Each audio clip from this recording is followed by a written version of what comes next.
साथियों राधे राधे सत श्री अकाल। दोस्तों 2 जून की 3 जून की महत्वपूर्ण क्लासेज है, जिसमें 23 क्वेश्चन है जो हर परीक्षा के लिए महत्वपूर्ण है और जो क्वेश्चन मैं लेकर आया हूँ वो अति महत्वपूर्ण है। तो दोस्तों आज का पहला क्वेश्चन, सिंधु घाटी सभ्यता की खोज किसने और कब की? तो सिंधु घाटी सभ्यता की खोज साथियों 1921 में, साथियों 1921 में सिंधु घाटी सभ्यता की खोज की गई तथा सिंधु घाटी सभ्यता की खोज राय बहादुर साहनी के द्वारा की गई।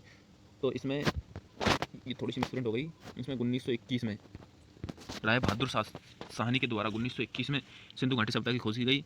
सर्वाधिक पुरा स्थल दास्क नदी के किनारे स्थित है, जो दास्क नदी सुतकांगोड और बलूचिस्तान में स्थित है तथा सिंधु घाटी सभ्यता एक उन्नत नगरीय सभ्यता थी।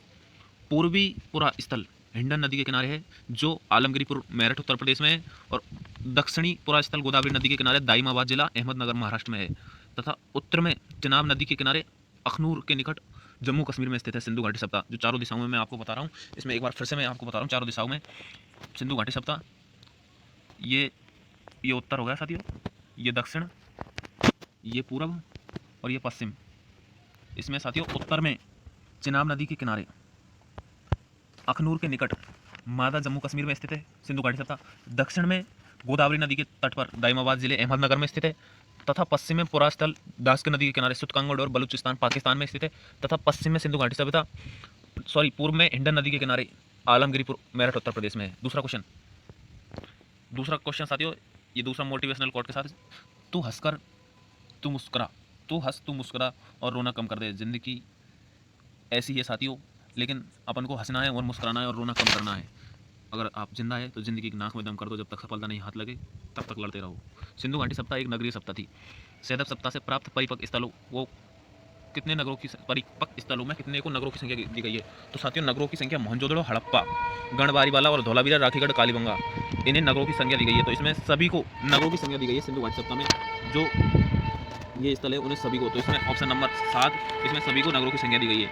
मोहनजोदड़ो भी नगर है तथा हड़प्पा नगर, गढ़वारीवाला, इसमें सभी को नगरों की संख्या दी गई है साथियों। अगला प्रश्न, सिंधु घाटी सभ्यता स्वतंत्रता प्राप्ति के पश्चात सर्वाधिक स्थल है जो हमारे गुजरात में खोजे गए। सिंधु घाटी सभ्यता का सबसे बड़ा स्थल, वह भारत में सिंधु घाटी सभ्यता का सबसे बड़ा स्थल कौन सा है? तो साथियों मोहनजोदड़ो, जो हमारा मोहनजोदड़ो है वो सिंधु घाटी सभ्यता का सबसे बड़ा स्थल है तथा सिंधु घाटी सभ्यता का भारत में सबसे बड़ा स्थल जो राखीगढ़ी है, सिंधु घाटी सभ्यता का भारत में सबसे बड़ा स्थल राखीगढ़ी, जो राखीगढ़ी सिंधु घाटी सभ्यता का सबसे बड़ा स्थल है। सिंधु घाटी सभ्यता का भारत में सबसे बड़ा स्थल राखीगढ़ी है, जो हमारे हरियाणा राज्य में जींद जिले में स्थित है राखीगढ़ी तथा मोहनजोदड़ो सिंधु घाटी सभ्यता का सबसे बड़ा स्थल है तथा भारत में सिंधु घाटी सभ्यता का सबसे बड़ा स्थल राखीगढ़ी है। अगला क्वेश्चन, राखीगढ़ी की खोज दोस्तों 1669 में, राखीगढ़ी की खोज 1669 में सूरजमल भान ने की थी। सूरजमल भान के द्वारा राखीगढ़ी की खोज 1971 में की गई। अगला प्रश्न, लोथल एवं सुतकांगोड और सिंधु घाटी सभ्यता का बंदरगाह था। सिंधु घाटी सभ्यता के किस स्थल पर स्विमिंग पूल या स्नानागार प्राप्त हुआ है? तो साथियों सिंधु घाटी सभ्यता के मोहनजोदड़ो नामक स्थल पर स्विमिंग पूल और स्नानागार प्राप्त हुआ है, जिसे हम वर्तमान समय में स्विमिंग पूल के नाम से जानते हैं। यह पाकिस्तान के सिंध प्रांत का लकराना जिले में स्थित है। जो सिंधु घाटी सभ्यता में स्विमिंग पूल स्नानागार प्राप्त हुआ है मोहनजोदड़ो में, यह पाकिस्तान जिले के लकराना पाकिस्तान देश के लकराना जिले में स्थित है।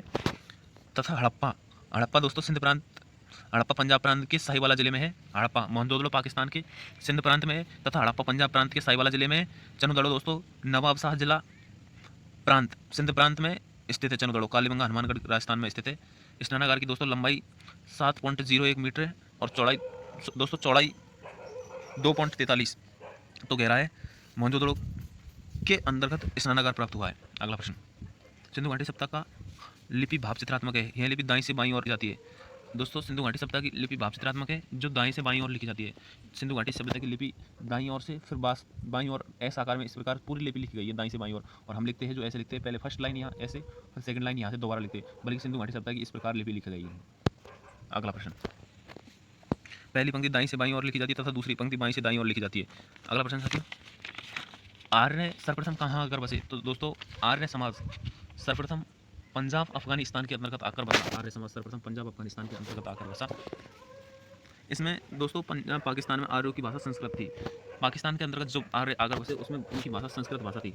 संस्कृत भाषा का प्रयोग करते थे आम बोलचाल में आर्य तथा मध्य एशिया आर्यों का मूल निवास स्थान था। जहाँ से आर्यों की उत्पत्ति हुई है वहाँ मध्य एशिया में आर्यों की उत्पत्ति हुई है, जो उनका मूल निवास स्थान था। मध्य एशिया आर्यों का मूल निवास स्थान था।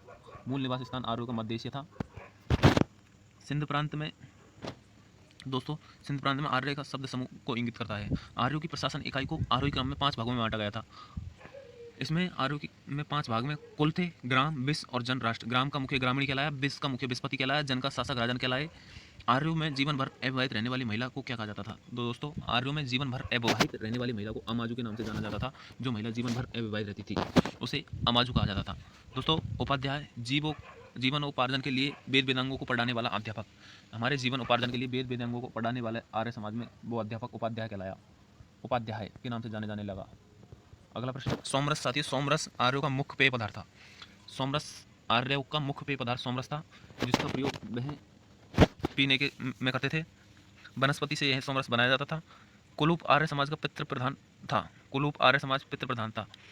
समाज की सबसे छोटी इकाई परिवार या कुल की थी, जिसका मुखिया पिता होता था, जिसे कुलूप कहा जाता था। समाज की सबसे छोटी इकाई कुलूप थी, जिसका मुखिया पिता होता था, अर्थात कुलूप का मुखिया पिताजी थे आर्य समाज में। अगला प्रश्न,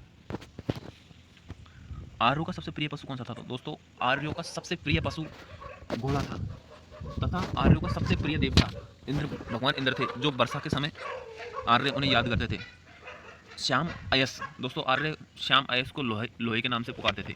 लोहे को श्याम अयस कहा जाता था, तथा लोहित अयस को तामा। पणि, आर्य समाज में पणि दोस्तों दूर दूर तक जाने वाला व्यक्ति पणि कहलाता था। उत्तर वैदिक काल में हल को सिरा कहा जाता था। उत्तर वैदिक काल में आर्य समाज में जो हल होता था उसे सिरा के नाम से जाना जाता था, तथा जो हल में रेखा खींची जाती थी उसे आर्य समाज के लोग सीता के नाम से जानते थे, सीता नाम से। दोस्तों, आर्य समाज का सबसे प्रिय पशु घोड़ा था और सबसे प्रिय देवता इंद्र था, जो वर्षा का देवता था। अगला प्रश्न, विश्व का सबसे बड़ा महाकाव्य कौन सा है और उसका पुराना नाम क्या है? तो साथियों, विश्व का सबसे बड़ा महाकाव्य महाभारत के नाम से जाना जाता है। जो हमारे विश्व का सबसे बड़ा महाकाव्य है भारत में महाभारत है। इसका पुराना नाम दोस्तों, महाकाव्य का पुराना नाम महाभारत का जय संहिता है। जय संहिता कहा जाता था इतिहास में महाभारत को। ठीक है साथियों, अगला प्रश्न,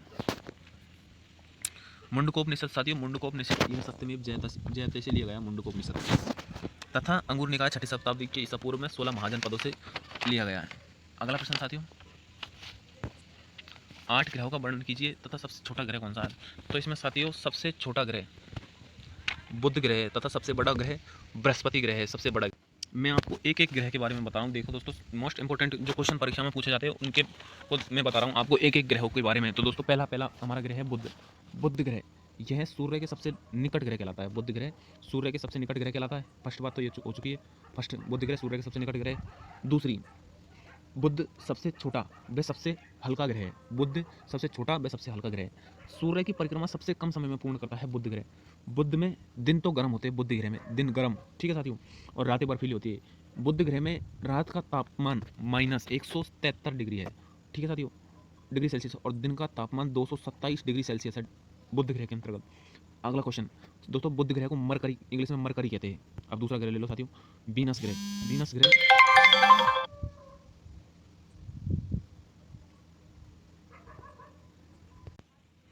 दूसरा ग्रह है हमारा वीनस। वीनस को हिंदी में शुक्र ग्रह कहा जाता है। वीनस ग्रह को शुक्र ग्रह कहते हैं हम। तो दूसरा ग्रह शुक्र ग्रह। शुक्र ग्रह पृथ्वी के सबसे निकट ग्रह है। पहली बात, शुक्र ग्रह पृथ्वी के सबसे निकट ग्रह है। शुक्र ग्रह पृथ्वी के सबसे निकट ग्रह, ठीक है। सबसे चमकीला तथा सबसे गर्म ग्रह शुक्र ग्रह। दूसरी बात, शुक्र सबसे चमकीला तथा सबसे गर्म ग्रह। शुक्र ग्रह को सांझ का तारा या भोर का तारा कहा जाता है। यह शाम को पश्चिम में और सुबह को पूर्व दिशा में दिखाई पड़ता है। शुक्र ग्रह एक ऐसा ग्रह है जो क्लॉकवाइज चलता है, इसका कोई उपग्रह नहीं है। तथा शुक्र ग्रह के साथ साथ एक वरुण ग्रह, शुक्र और वरुण ग्रह क्लॉकवाइज दिशा में चलते हैं, तथा अन्य ग्रह एंटी क्लॉकवाइज दिशा में चलते हैं। अगला ग्रह लेते हैं साथियों, बृहस्पति ग्रह। इसे जुपिटर के नाम से जाना जाता है, बृहस्पति ग्रह तीसरा। तो साथियों, बृहस्पति ग्रह की पहली बात, बृहस्पति ग्रह सौरमंडल का सबसे बड़ा ग्रह है। बृहस्पति ग्रह यह है सौरमंडल का सबसे बड़ा ग्रह है बृहस्पति ग्रह। बृहस्पति ग्रह ज्ञानवीड पीले रंग का है। सभी उपग्रहों में सबसे बड़ा ग्रह बृहस्पति ग्रह। अगला ग्रह लेते हैं साथियों, मार्स या मंगल ग्रह। मंगल ग्रह की पहली बात, मंगल ग्रह इसे लाल ग्रह कहते हैं। आयरन ऑक्साइड के कारण यह इसका रंग लाल रंग है। मंगल ग्रह के अंदर आयरन ऑक्साइड की मात्रा अधिक पाई जाती है, इसलिए इसे लाल ग्रह कहते हैं। मंगल ग्रह के दो उपग्रह जो सर्वाधिक बार एग्जाम में पूछे गए, फोमोस और डेमोस। मंगल ग्रह के दो उपग्रह हैं, फोमोस और डेमोस। साथियों, फार्मोस और डेमोस मंगल ग्रह के दो उपग्रह। अगला प्रश्न, सौर मंडल का सबसे बड़ा ज्वालामुखी ओलिपस मेसी तथा सबसे ऊंचा पर्वत निकोलस ओलंपिया, यह है माउंट एवरेस्ट से 3 गुना ऊंचा है, जो मंगल ग्रह पर स्थित है। एक बार फिर से बता रहा हूँ मैं, मंगल ग्रह पर सौर मंडल का सबसे बड़ा ज्वालामुखी, मंगल ग्रह पर सौर मंडल का सबसे बड़ा ज्वालामुखी ओलिपस मेसी है। वह सबसे ऊंचा निकस ओलंपिया है, यह माउंट एवरेस्ट से 3 गुना ऊंचा है। निक्स ओलंपिया, इसका मतलब 24 दोस्तों 2500 के लगभग माउंट एवरेस्ट से 3 गुना है, बड़ा है। तो दोस्तों माउंट एवरेस्ट की लंबाई है लगभग 8448 मीटर माउंट एवरेस्ट की, तो इसकी लंबाई हो जाएगी